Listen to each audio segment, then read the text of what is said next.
hope you will be paying attention for this story because I will be asking you lots of questions. So be sure to pay attention, okay?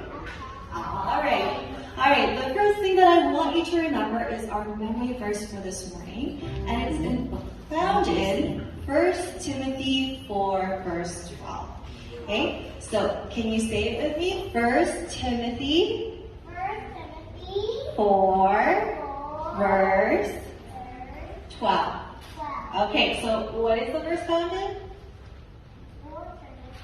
1 Timothy 4, verse 12. Okay, because I'm going to be asking you what verse it's found in the Bible.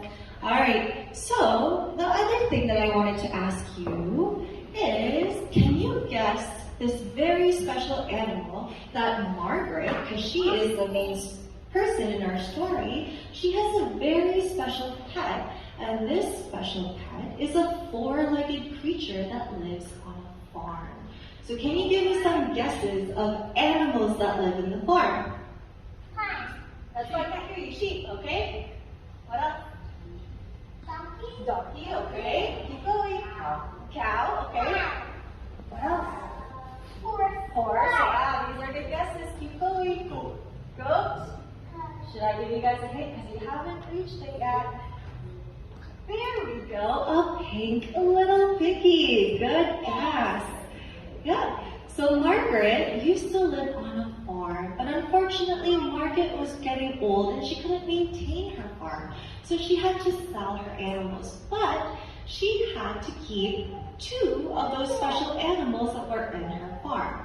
One of them was the animal, a pig named Raymond, and her dog that was named Bobby. And they had to move to the city.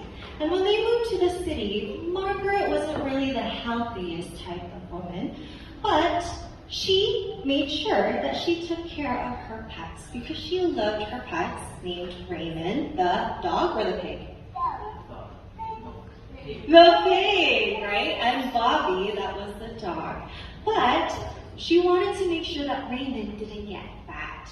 But of course, are pigs supposed to be fat? Yeah, they're fat, they're pink mostly, and they're also very smelly. But because this Raymond was a pet, she really wanted to make sure that Raymond was taken care of. Okay? And of course, Bobby was there barking in the background. But one day, she was walking both her pets, her dog and her pig, around her house, and one of the neighbors said, "Margaret, your pig is underweight. It's too skinny to be a pig. It needs to be fatter. You need to make sure that you're feeding your pig."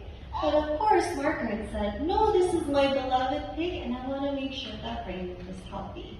And of course, Bobby is looking after for his little brother, the pig. So this pig was a medium-sized pig, and of course, he was well-loved by Margaret.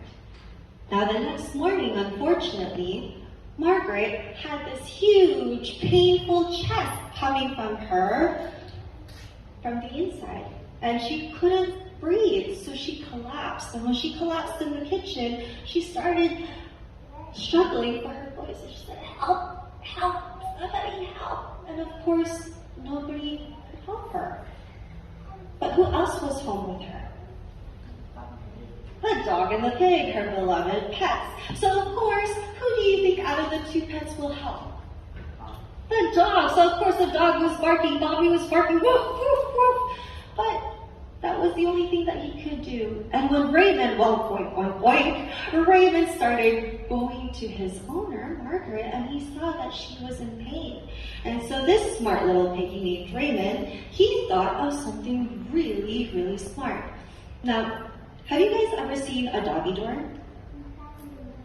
No, it's when your main door of the house, when you get in and out of your house, there's a little hole for the dogs or for the animals to get through, right? But that hole is made specifically for what? Cats and dogs,